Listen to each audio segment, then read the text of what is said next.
The flashing blue lights appeared behind the luxury SUV, just as the evening sky turned deep gold. What should have been a peaceful drive home became the beginning of a nightmare that would expose truths hidden beneath polished uniforms and quiet streets.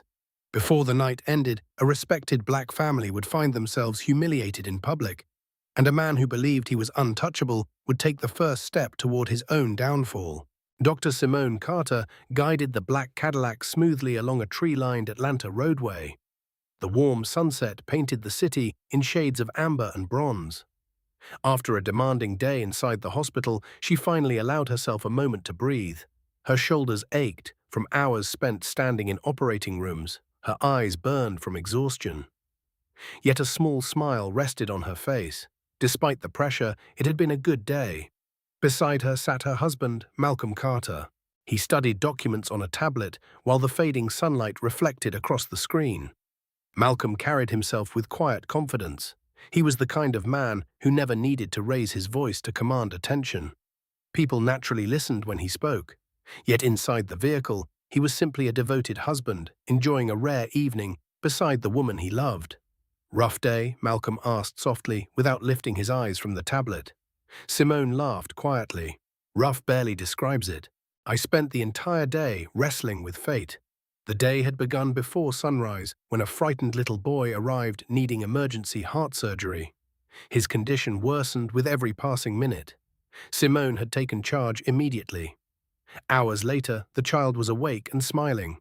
The second patient was an infant so tiny she seemed almost weightless. Every movement required absolute precision. One mistake could have changed everything. By the time that surgery ended, the baby was breathing steadily. But it was the final patient who remained in Simone's thoughts.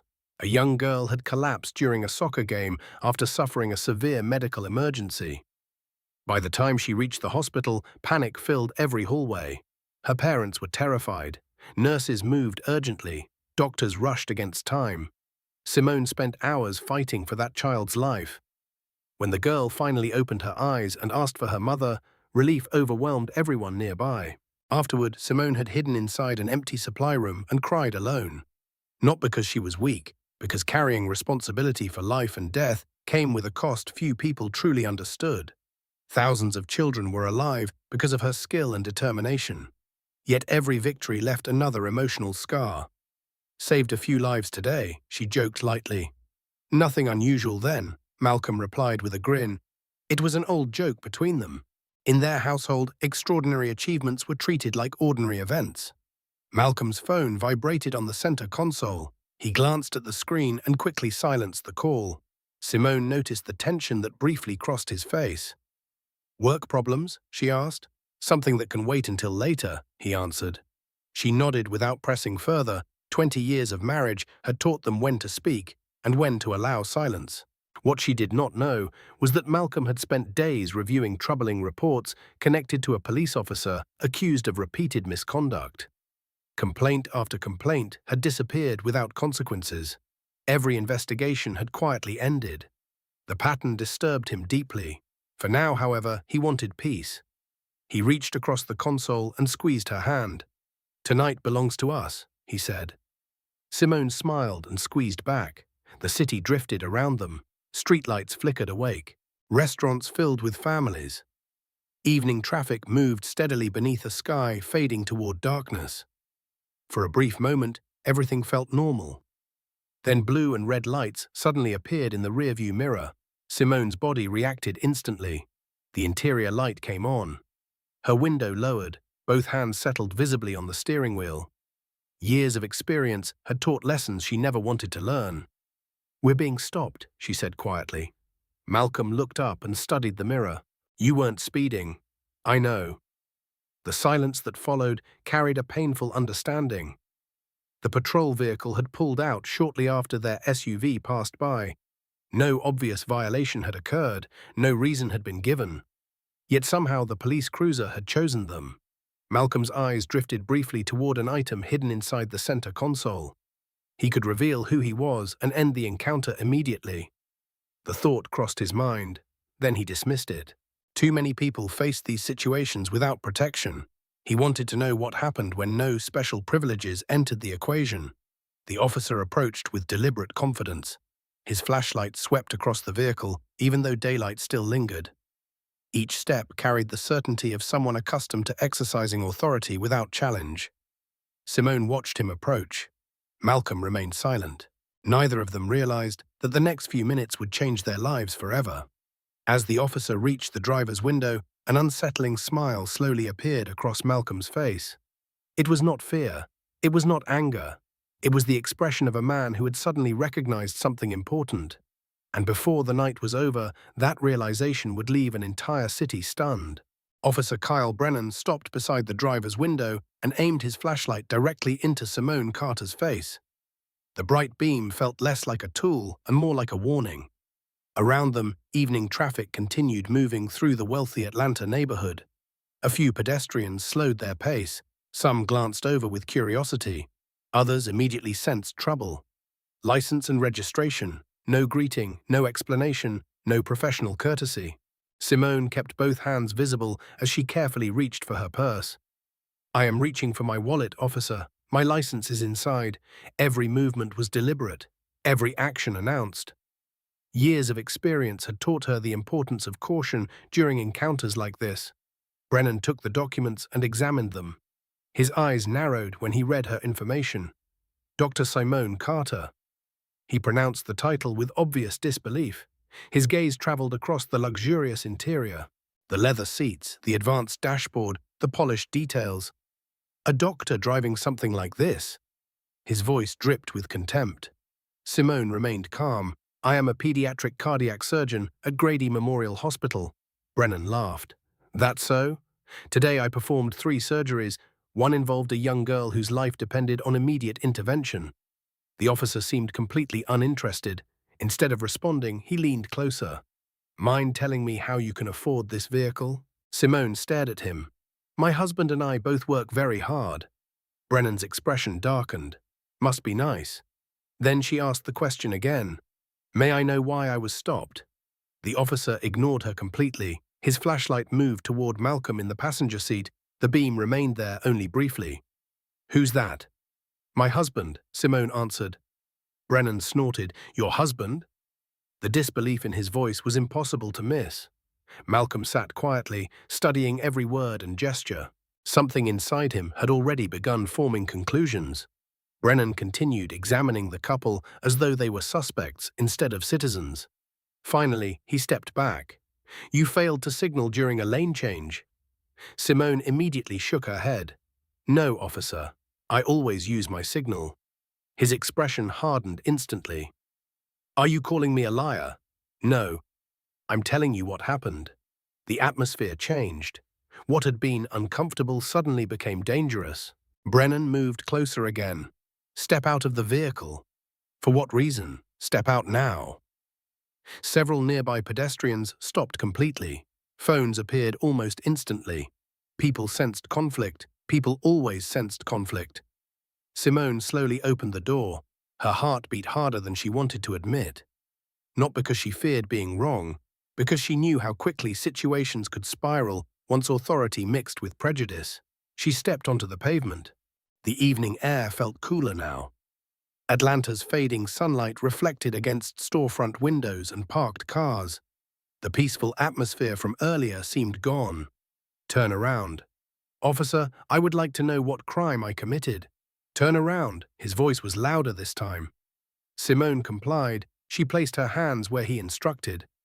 Several people had already begun streaming the encounter online. More vehicles slowed as curiosity spread. Malcolm watched everything from inside the SUV. His hands remained folded. His expression remained neutral. Yet inside, frustration was building. He had spent years fighting for fairness and accountability. He had listened to citizens describe encounters remarkably similar to this one. Tonight he was witnessing it firsthand. Brennan positioned Simone against the vehicle. The search that followed felt unnecessary and invasive. Simone fought to maintain her composure. She thought about her patients. She thought about the families waiting at the hospital. She thought about the children whose lives depended on her hands. Those same hands now rested against the hood of her own vehicle while strangers watched. One person laughed. Another shouted something she could not clearly hear. Comments poured across livestream screens. Some viewers expressed concern. Others treated the scene as entertainment. The humiliation stung. Then Brennan removed a pair of handcuffs. "Officer, I am a surgeon. So what? I need my hands for my work. You should have thought about that earlier." The cold metal snapped around her wrists. The sound echoed through the crowd. Click. A simple sound. Yet for Simone it felt devastating. Years of education, years of sacrifice, thousands of lives saved. None of it mattered in that moment. To Brennan, she was simply another target. Inside the SUV, Malcolm finally reached his limit. His hand moved toward the door handle. Enough was enough. The door opened. "Officer." His calm voice sliced through the growing noise. Every head turned. Every camera shifted. Brennan spun around immediately. "What are you doing out of the vehicle?" "That woman is my wife." "Then control your wife." The crowd reacted with audible disbelief. Malcolm stepped forward carefully. "You have no lawful reason to treat her this way." Brennan's face twisted with irritation. "You don't tell me how to do my job." "Maybe not," Malcolm replied quietly, "but someone will." The confidence in his voice unsettled Brennan for reasons he could not explain. For the first time that evening, uncertainty flickered across the officer's face. Yet instead of backing down, he chose to escalate. And that decision would become the greatest mistake of his entire life. The atmosphere changed the moment Malcolm Carter stepped out of the SUV. The crowd sensed it immediately. Conversations stopped. Phones rose higher. Even the distant sounds of traffic seemed quieter. Something important was unfolding, though nobody yet understood exactly what. Officer Kyle Brennan squared his shoulders and approached Malcolm with visible irritation. "Get back in the vehicle." His voice carried the sharp edge of authority. Malcolm remained calm. "You have no probable cause for this stop. You don't get to decide that." "No," Malcolm replied. "The law does." The response triggered something inside Brennan. He was accustomed to compliance. He expected fear. He expected people to lower their eyes and follow instructions. What he did not expect was quiet confidence, especially from someone he had already dismissed. Behind them, Simone stood handcuffed beside her vehicle. Her wrists already ached from the tight restraints. Several people in the growing crowd exchanged uneasy glances. The situation felt wrong, yet no one stepped forward. No one intervened. Brennan moved closer to Malcolm. "This is your final warning." "For what exactly?" "Interfering with a police investigation." "What investigation?" The officer's jaw tightened. The simple question exposed an uncomfortable reality. There was no investigation. There was only a traffic stop built on assumptions. Brennan pointed toward the SUV. "Get back inside." Malcolm folded his hands in front of him. "Officer, my wife asked a reasonable question. Why were we stopped?" "I already explained that." "No." "You made an accusation." The crowd reacted quietly. Several livestream viewers began posting comments demanding answers. Others noted how calm Malcolm remained despite the escalating hostility. Brennan noticed the cameras, he noticed the growing audience, and instead of becoming more careful, he became more aggressive. "You think you're smarter than everybody else?" "No." "You think the rules don't apply to you?" "No." "Then stop talking." Malcolm shook his head. "Respectfully, officer, I have every right to speak." The words hit Brennan like a challenge. His face flushed. His breathing quickened. Officer Dana Wilson watched from near the patrol car. She had witnessed similar encounters before, too many of them. Each time she felt uncomfortable. Each time she convinced herself it was not her place to interfere. Tonight felt different. Something about Malcolm's composure unsettled her. Something about Brennan's behavior concerned her. "Kyle, maybe we should slow things down." Brennan didn't even look at her. "I've got this under control." The response came instantly. Automatic, defensive. Wilson fell silent. Malcolm noticed the exchange. He noticed the hesitation in her voice. He noticed the discomfort in her eyes. That observation told him more than words ever could. Meanwhile, Simone fought to remain composed. She looked around at the faces surrounding them. Some appeared sympathetic. Others appeared entertained. A few simply watched with detached curiosity. The experience felt surreal. Only hours earlier, she had stood inside an operating room saving a child's life. Now she stood handcuffed beside a roadway while strangers recorded her humiliation. Brennan suddenly grabbed Malcolm's arm. "Turn around." Malcolm looked down at the hand gripping him. "Officer, I strongly suggest you remove your hand."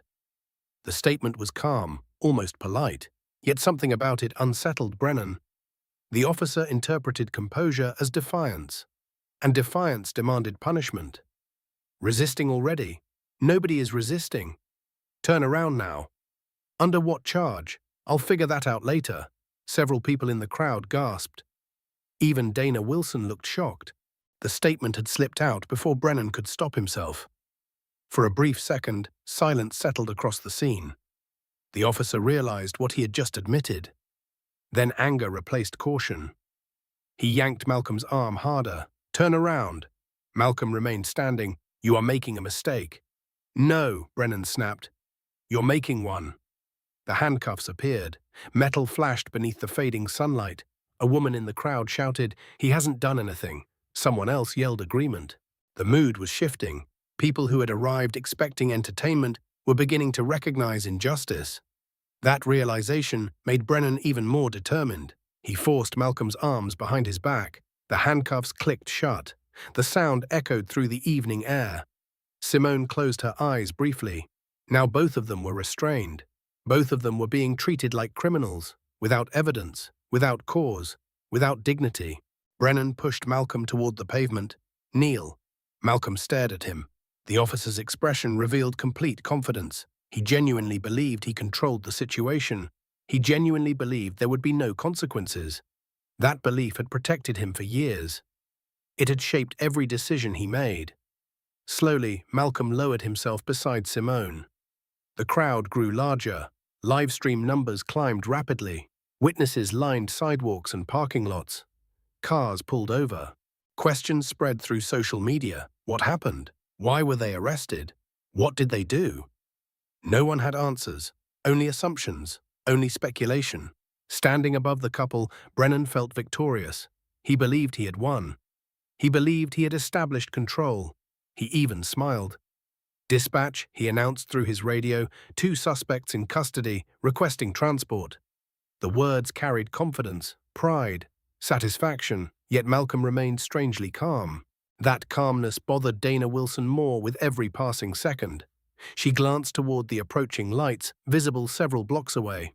Additional officers were coming. Backup was almost there, and for reasons she could not fully explain, she suddenly felt certain that Officer Brennan was about to discover something that would change everything. Within minutes, the entire situation would turn upside down, and the man who believed he held all the power would find himself standing on the edge of disaster. The flashing lights of approaching patrol cars painted the roadway in waves of red and blue. The crowd had nearly doubled in size. People stood along sidewalks, gathered beside parked vehicles, and watched from nearby businesses. Phones remained raised. Livestream viewers numbered in the thousands. Officer Kyle Brennan stood proudly over Malcolm and Simone Carter. To him, everything appeared under control. 2 suspects detained, a luxury vehicle under investigation, a growing audience witnessing what he believed was another successful arrest. He never considered that the audience might soon become witnesses against him. Simone sat beside her husband on the pavement. The handcuffs bit painfully into her wrists. Her shoulders ached, her dignity felt bruised, yet she refused to break. Years spent inside operating rooms had taught her endurance. When panic threatened to take hold, she focused on breathing, slow breaths, steady thoughts, control. Malcolm sat beside her with remarkable composure. Most people would have appeared angry, many would have shouted, others would have begged. Instead, he simply observed every action, every word, every witness, every camera. His silence unsettled Brennan more than any argument could have. "You got something to say?" Brennan asked suddenly. Malcolm looked up. "Plenty." "Then say it." "Not yet."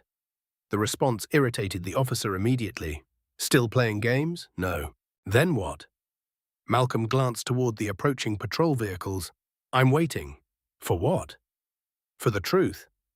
The answer made no sense to Brennan. He dismissed it with a scoff. Nearby, Officer Dana Wilson continued watching with growing concern. Something about Malcolm's confidence bothered her. Most innocent people became emotional. Most guilty people became defensive. Malcolm seemed neither frightened nor desperate. He looked like a man who already knew how the night would end. The backup units finally arrived. 2 patrol vehicles stopped behind Brennan's cruiser. 4 officers stepped out. Among them was Sergeant Marcus Reed, a respected supervisor with years of experience. Reed approached calmly. His eyes scanned the scene, the crowd, the handcuffed couple, the patrol vehicles, the cameras. Then his gaze landed on Malcolm. His footsteps stopped instantly. A strange expression crossed his face. Confusion, recognition, shock.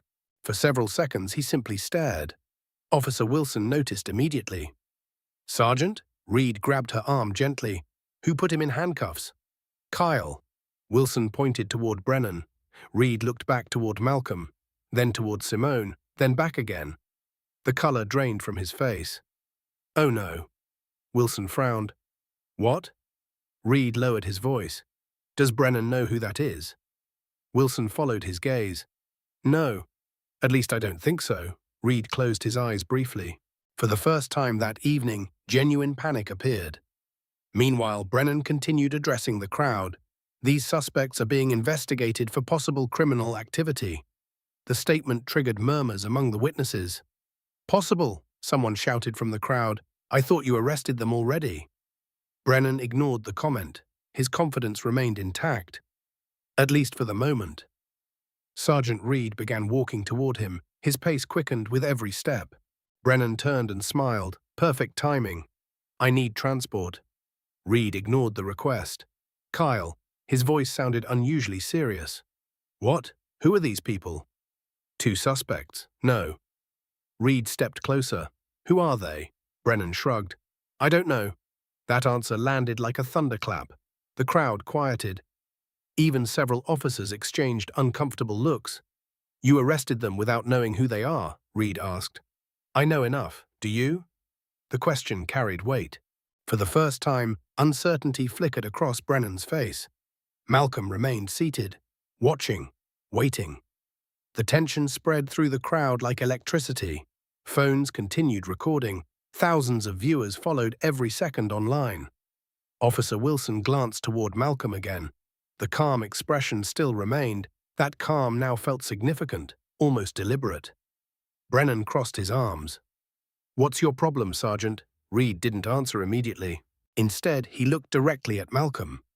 Their eyes met. A brief silent exchange passed between them, then Reed looked back toward Brennan. His voice dropped lower. "Kyle, you need to remove those handcuffs, right now." The confidence vanished from Brennan's face. "Why?"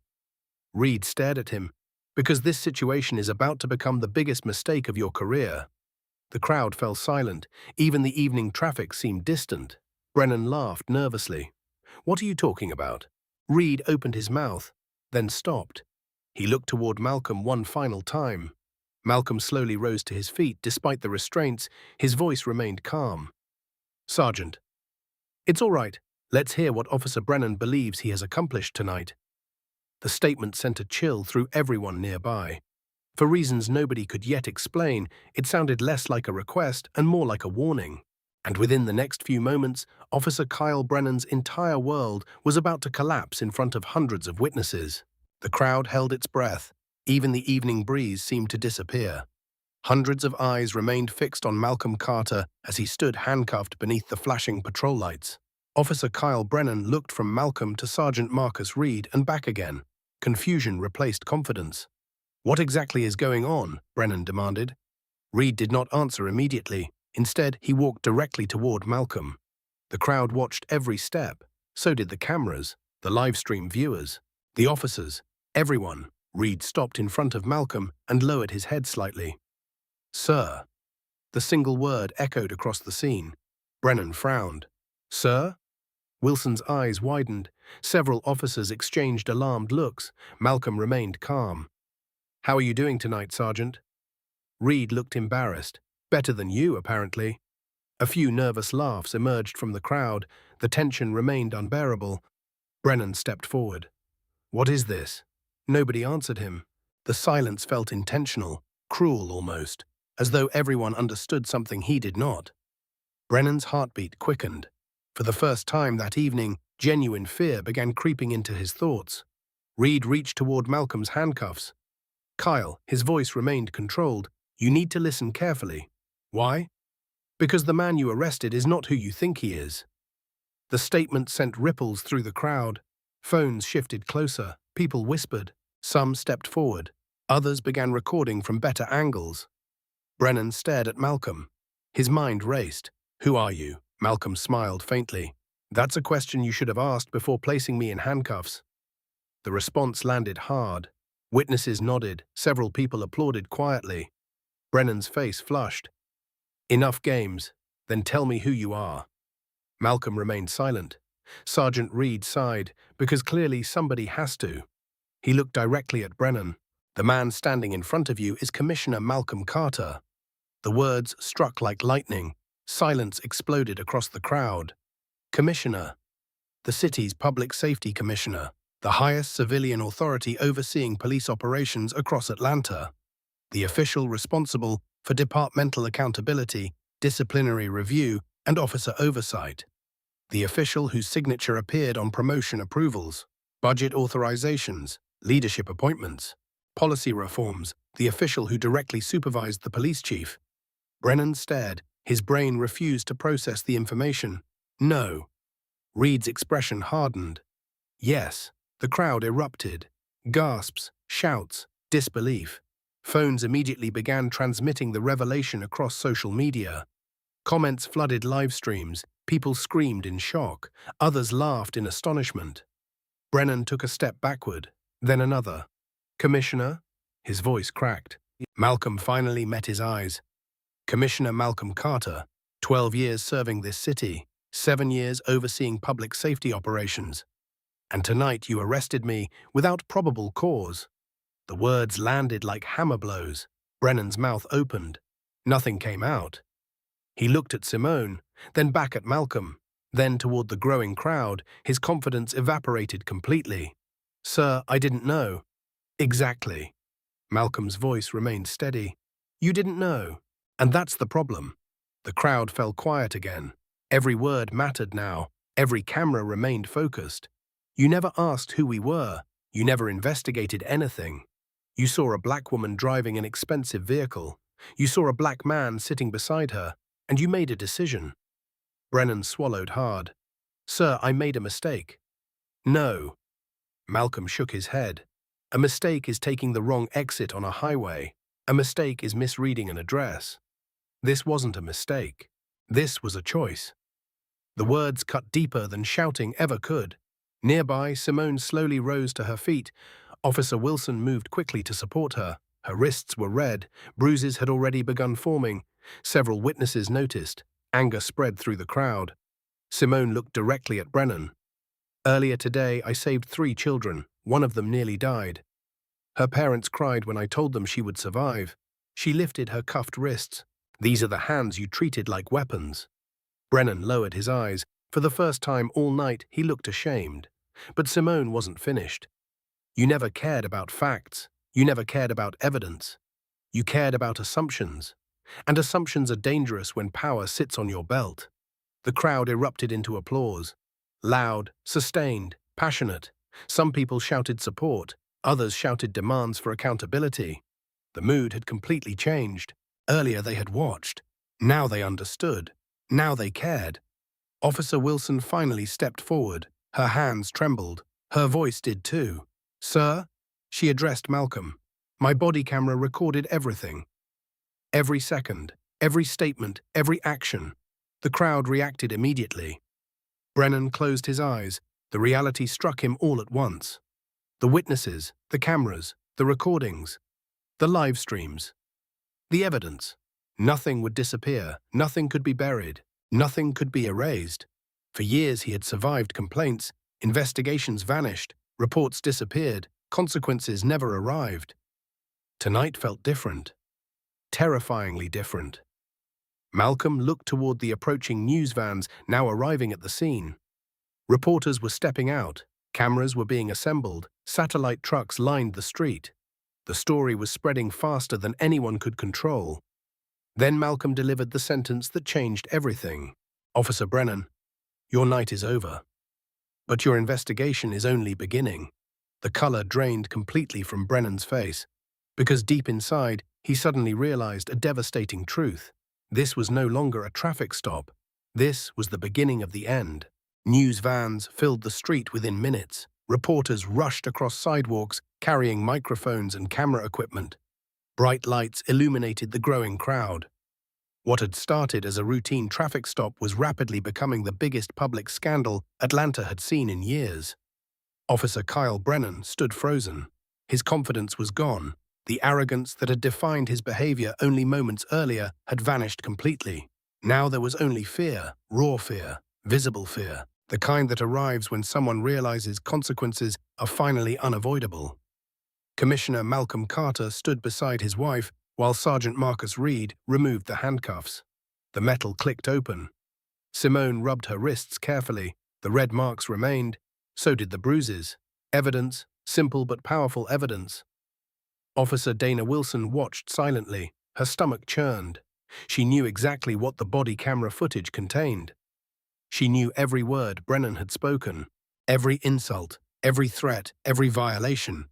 The footage would tell the entire story. Nothing would be left to interpretation. Nothing could be denied.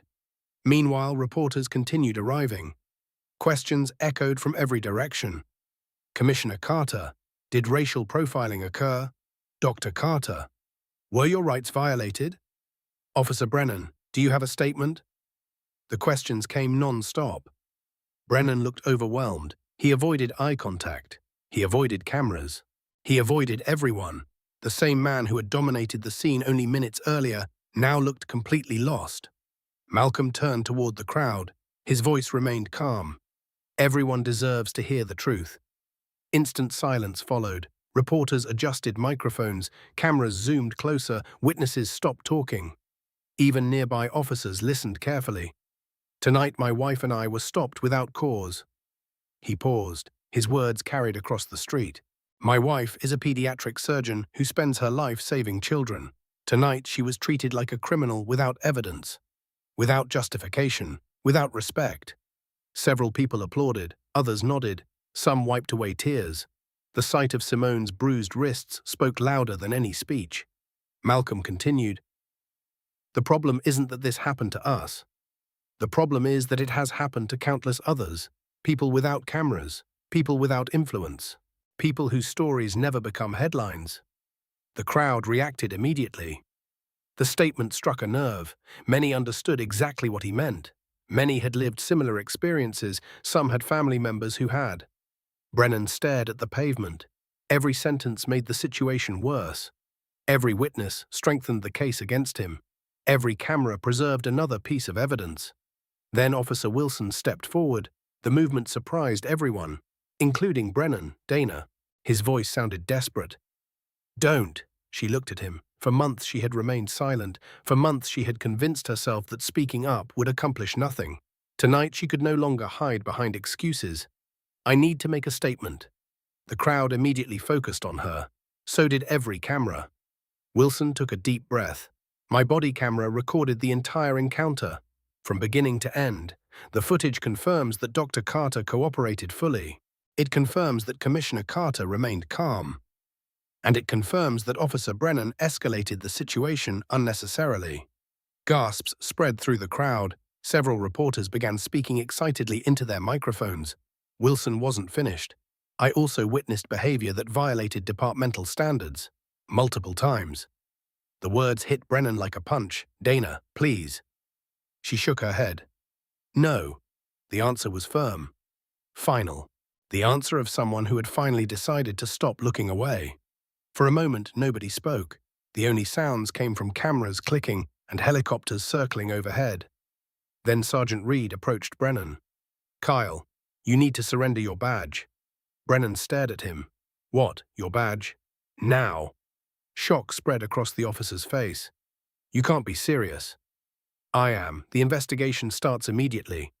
Brennan looked toward Malcolm, then toward Simone, then toward Wilson.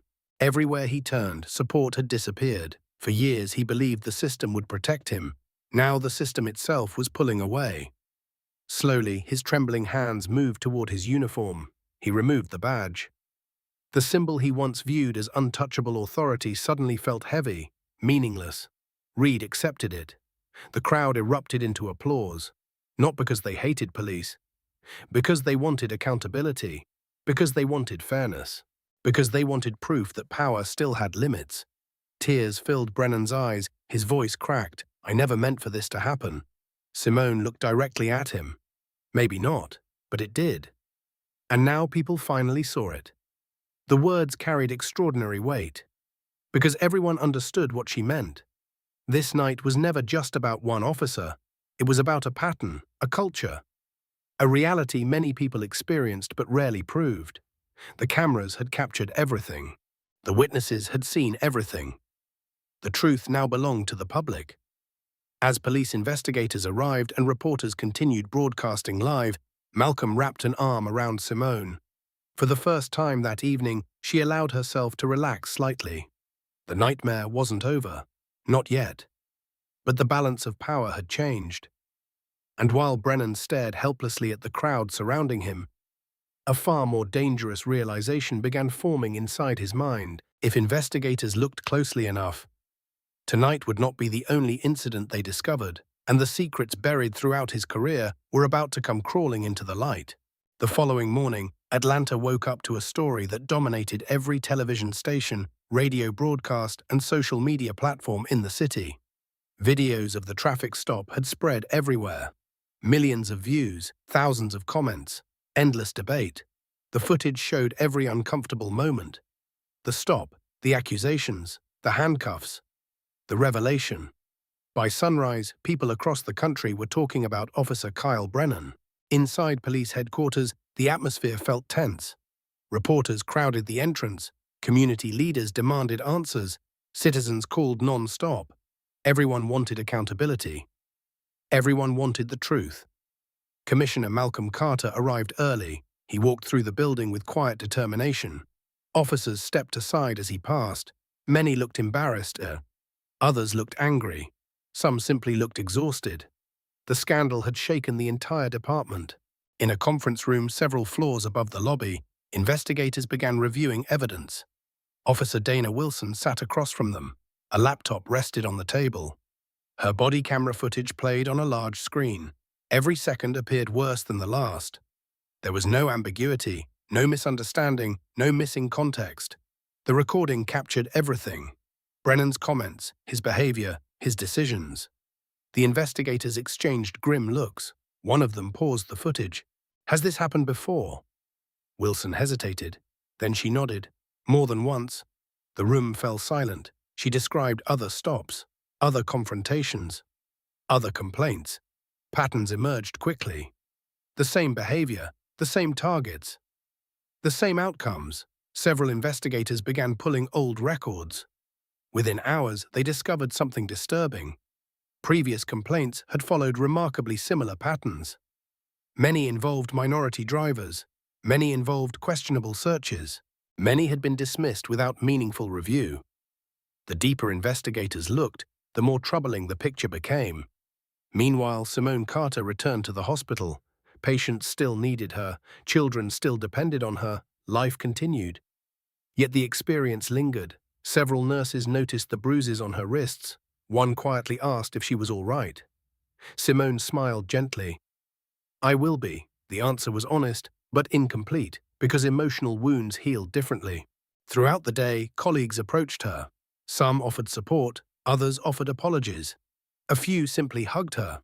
The kindness helped. Still, she couldn't stop thinking about a painful reality.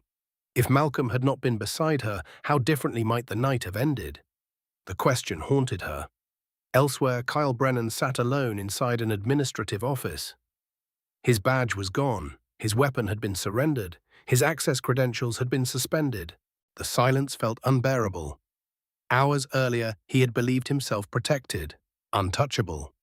Now investigators were reviewing years of complaints. Lawyers were contacting witnesses.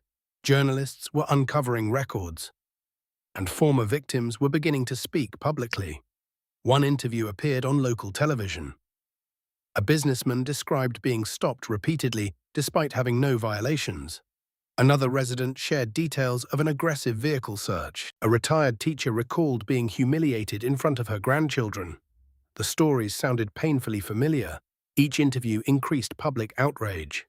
Each testimony weakened Brennan's position. The wall protecting him was crumbling. By afternoon, a press conference had been scheduled. Hundreds gathered outside police headquarters. Community activists arrived. Faith leaders arrived. Local officials arrived. The crowd stretched across multiple city blocks. Television cameras pointed toward a podium positioned near the entrance. When Malcolm stepped forward, silence spread quickly. Beside him stood Simone. Her posture remained strong, her expression remained calm, yet everyone could see the emotional weight she carried. Malcolm adjusted the microphone. Yesterday exposed serious concerns. His voice carried clearly, not only about one officer, but about systems that allowed warning signs to be ignored. The crowd listened carefully. We owe the public honesty, we owe the public accountability, and we owe the public action. Applause erupted. Then he announced an independent investigation. External reviewers, complete transparency, public reporting, no internal shortcuts, no hidden findings. The response was immediate. Community leaders praised the decision. Citizens demanded even more reforms. Momentum was building, real momentum. After the conference ended, Malcolm and Simone finally found a brief moment alone. They sat together inside a quiet office overlooking downtown Atlanta. The city skyline stretched across the horizon. For several minutes, neither spoke. Eventually, Simone broke the silence. "Do you think things will actually change?" Malcolm looked out the window. "I think people are finally paying attention." "That's a start." She nodded, then rested her head against his shoulder. Outside, reporters continued broadcasting. Investigators continued digging. Witnesses continued coming forward. And somewhere across the city, a growing number of people were finding the courage to tell stories they had kept buried for years. What nobody yet realized was that one of those stories contained evidence powerful enough to transform the entire investigation. And before another day ended, that evidence would place Officer Kyle Brennan in far greater danger than anyone had imagined. The investigation exploded in a direction nobody expected. What began as a single traffic stop was rapidly becoming one of the most significant police misconduct cases in Atlanta's history. Every day brought new revelations. Every day brought new witnesses. And every day made Officer Kyle Brennan's situation worse. 3 days after the incident, investigators received a phone call that changed everything. The caller was a former patrol officer named Andre Mitchell. He had retired quietly several years earlier. For a long time, he had avoided speaking publicly. Now he was ready. Andre arrived carrying several boxes. Inside were notebooks, personal records, detailed observations, years of documentation. The investigators listened carefully as he explained. "I tried reporting concerns before. Nobody wanted to hear it." His voice carried frustration and regret. He described repeated incidents involving Brennan, traffic stops, questionable searches, complaints that disappeared, reports that never moved forward, patterns that seemed impossible to ignore. One investigator opened a notebook. Every page contained dates, locations, names, descriptions. Everything was organized. Everything was detailed. Everything matched records already under review. The room grew quiet. The evidence was overwhelming. Meanwhile, public pressure continued increasing. Community organizations demanded answers. Civil rights attorneys held meetings across the city. Town halls overflowed with concerned residents. People wanted change, not promises, not speeches, actual change. At Grady Memorial Hospital, Simone Carter focused on her patients. She spent her days helping children recover. She comforted frightened parents. She performed surgeries. She smiled when families received good news. Yet the events of that night followed her everywhere. Patients recognized her. Visitors stopped her in hallways. Many thanked her. Some shared personal stories. One elderly woman approached after a shift. Tears filled her eyes. "What happened to you happened to my son years ago." Nobody believed him. The words stayed with Simone long after the conversation ended. Because that was the heart of the problem. So many stories, so many people, so many voices ignored. Elsewhere, Malcolm Carter reviewed investigation updates late into the evening. His office remained illuminated long after most employees had gone home. Stacks of files covered his desk. Each file represented a complaint. Each complaint represented a person, a family, a life, a story. The numbers disturbed him. Far more complaints existed than anyone initially realized. Several cases shared remarkable similarities, the same neighborhoods, the same accusations, the same outcomes, and repeatedly the same officer. The pattern was undeniable. Then investigators uncovered something even more troubling. Several body camera recordings from previous encounters were missing. Others appeared incomplete. Some had never been uploaded at all. The discovery triggered immediate concern. Now investigators expanded their focus. The question was no longer whether misconduct occurred. The question became how long the misconduct had been protected. Inside his attorney's office, Brennan watched the news coverage with growing dread. Every television screen carried his name. Every discussion centered on the investigation. Former supporters had disappeared. Colleagues avoided public association. Community trust had evaporated. His attorney looked exhausted. "You need to prepare yourself." "For what?" "Additional charges may be coming." Brennan stared. "Additional?" The attorney nodded. "Federal investigators are reviewing evidence now." The words struck hard. Federal investigators. The situation had become far larger than he ever imagined. Back at headquarters, Officer Dana Wilson faced challenges of her own. Not everyone appreciated her cooperation. Anonymous messages appeared online. Rumors spread. Some officers refused to speak with her. Others accused her of betrayal. Yet she remained determined, because for the first time since joining law enforcement, she felt she was serving the badge rather than protecting it. One evening, Malcolm invited her into his office. "You doing all right?" Wilson smiled faintly. "Some days are easier than others." He nodded. Doing the right thing rarely feels easy. The simple statement stayed with her. Outside, the city continued watching. Citizens followed every development. Journalists uncovered new information. Witnesses continued coming forward. Momentum kept building. Then, late one afternoon, investigators received a digital file from an unexpected source. The sender requested anonymity. Attached was a video. The footage came from years earlier, a traffic stop, a roadside encounter, an interaction nobody believed still existed. Investigators pressed play. Within seconds, silence filled the room. Every person watching understood the significance immediately. The video captured conduct far worse than anyone expected, and unlike previous complaints, this evidence could not be explained away, could not be dismissed, could not disappear. One investigator slowly leaned back in his chair. Nobody spoke. Nobody needed to, because they all understood the same thing. The case against Kyle Brennan had just become infinitely stronger, and by the time the public learned what was contained in that video, the consequences would reach far beyond a single officer.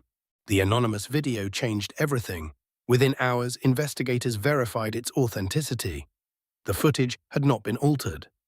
It had not been manipulated. Every frame was genuine. Every second was real, and every second made the situation worse. The recording showed a traffic stop from several years earlier. A young black college student stood beside an older sedan. He appeared frightened but cooperative. His hands remained visible. His voice remained respectful. Yet the officer confronting him behaved aggressively from the beginning. That officer was Kyle Brennan. Investigators watched in silence. The similarities were impossible to ignore. The same attitude, the same assumptions, the same escalation, the same abuse of authority. One investigator paused the video. Nobody in the room spoke. They no longer viewed the Carter incident as an isolated event. Now they were looking at a pattern stretching back years, a pattern hidden behind paperwork, a pattern protected by silence, a pattern finally exposed. The evidence immediately moved to federal investigators. Their involvement transformed the entire case. What had begun as a departmental investigation now carried national attention. Reporters from across the country arrived in Atlanta. Television crews filled hotels. Satellite trucks lined downtown streets. The story dominated headlines. Citizens followed every development. Social media discussions exploded. Public pressure intensified daily. Meanwhile, Malcolm Carter continued receiving updates. Each new report seemed more troubling than the last. Additional witnesses came forward, former complaints resurfaced, old records were re-examined. Investigators discovered multiple cases that deserved far more scrutiny than they had ever received. One evening, Malcolm sat alone reviewing documents. The city skyline glowed beyond his office window. Traffic moved below. Atlanta carried on. Yet he could not stop thinking about the people behind the files, the names, the stories, the lives affected. Each complaint represented a moment when someone felt powerless. Each complaint represented trust broken, and each ignored warning sign allowed the problem to grow larger. Across town, Simone Carter attended a community gathering organized by local faith leaders. Hundreds filled the church. Families sat shoulder to shoulder. Young people listened beside grandparents. The atmosphere felt emotional, hopeful, determined. When Simone stepped to the podium, applause filled the room. She waited until the noise faded. Then she spoke. "This story isn't really about me." The crowd listened carefully.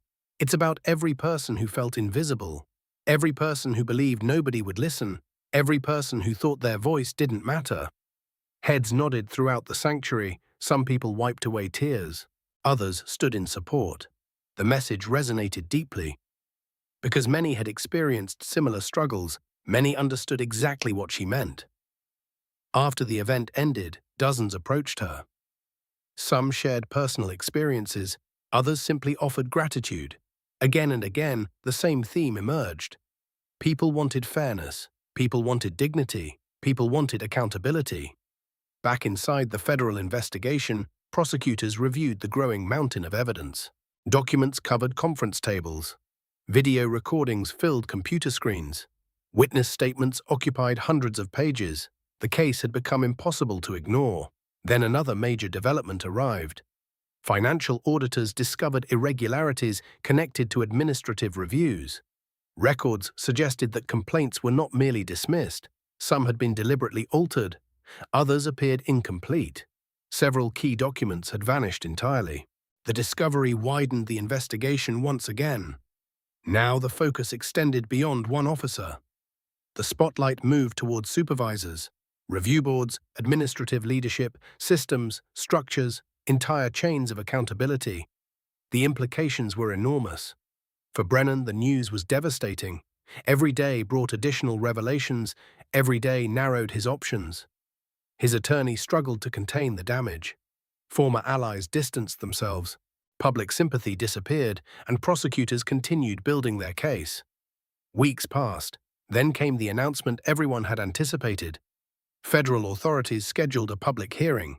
The hearing would present evidence, witness testimony, investigative findings, recommendations. The event promised to answer questions the public had been asking for weeks. Interest exploded immediately. News organizations reserved coverage. Community leaders planned attendance. Families discussed it across dinner tables. The city prepared for a moment of reckoning. The night before the hearing, Malcolm and Simone sat together on their back porch. The evening air felt calm. The city lights shimmered in the distance. For a while, neither spoke. Finally, Simone broke the silence. "Do you think justice will happen?"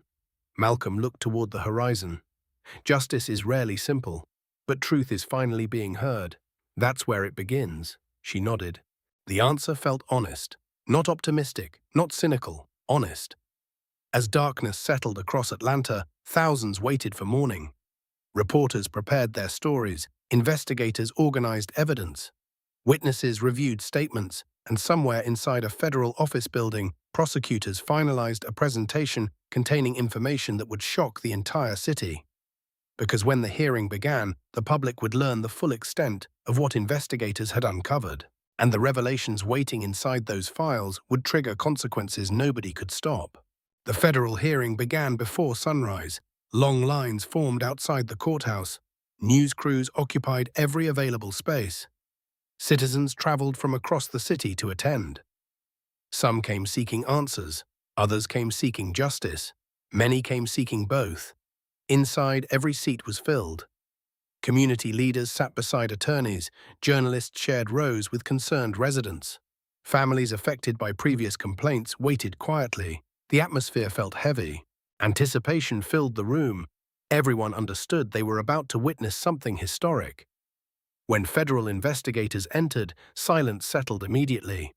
The presentation began with facts, records, timelines, evidence, witness testimony.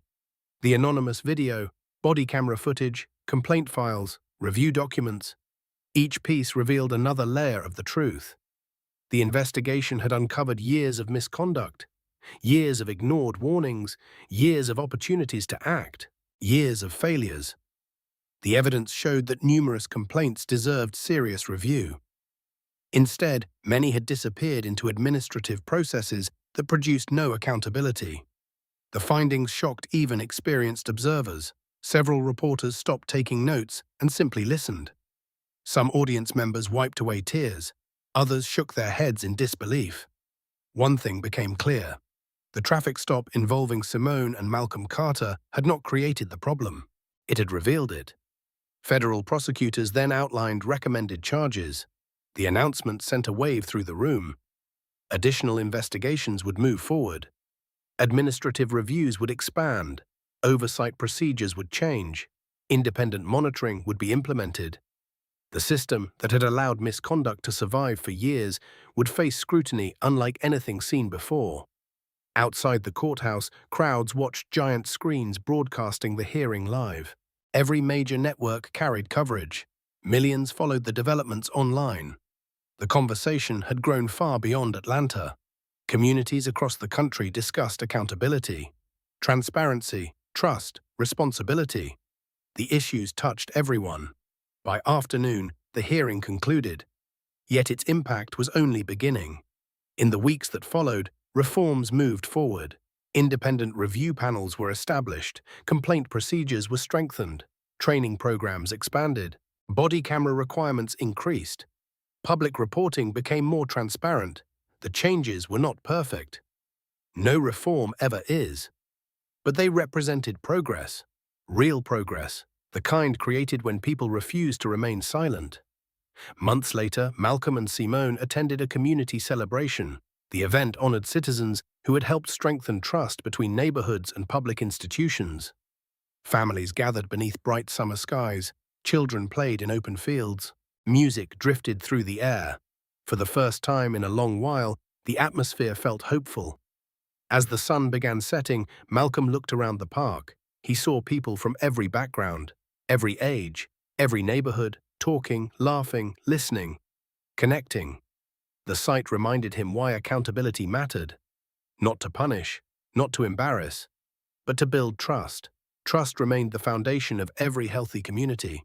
Without it, systems failed. With it, people could move forward together. Simone stood nearby, speaking with a family whose child had once been her patient. The little girl who nearly lost her life now ran across the grass chasing friends, healthy, happy, full of energy. Watching her brought a smile to Simone's face.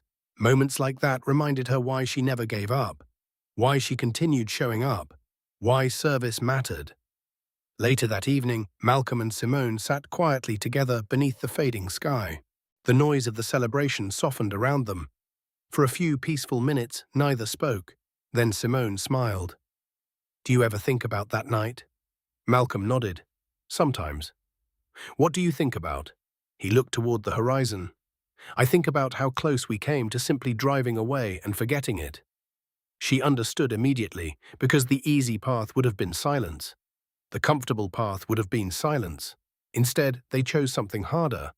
They chose to speak, to stand, to persist. And because they did, countless other voices found the courage to speak as well.